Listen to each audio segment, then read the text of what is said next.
Wala na akong evergreen. Ako'y papadalhan niyo ulit. Hindi, inay. Ay, happy birthday ho. Malapit na ang inyong birthday. Kayo ay 77 years old na.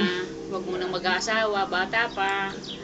At sana ho, inay, ay makaraos ang inyong birthday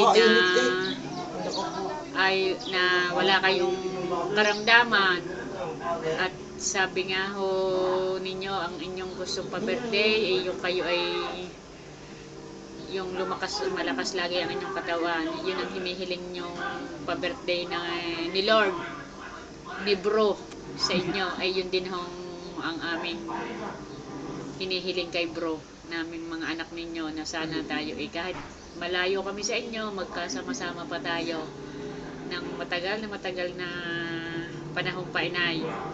Kaya mag-ingat sana kayo lagi diyan, at mahal na mahal ko kayo, inay. Happy birthday. Naalala ko nga noong isang taon na andyan kami sa atin, super saya ng inyong birthday kahit kakaunti ang handa.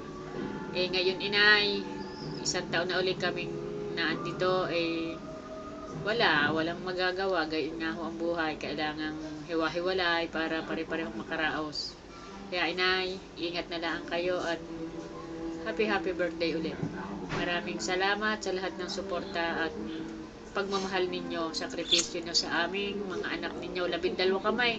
Lahat napapagtapos nyo na.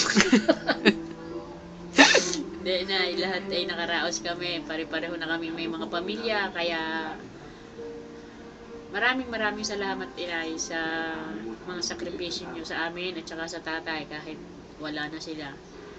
Maraming salamat ho. Inay, happy birthday ulit. Ingat kayo lagi. Yun lamang ho. At Merry Christmas sa inyo lahat. Wala, inay, nagbibiro lang ho. Yun lamang ho, inay. At upos na. Paubos na ho, hindi pa na-up-up uli. Sayang ho rin.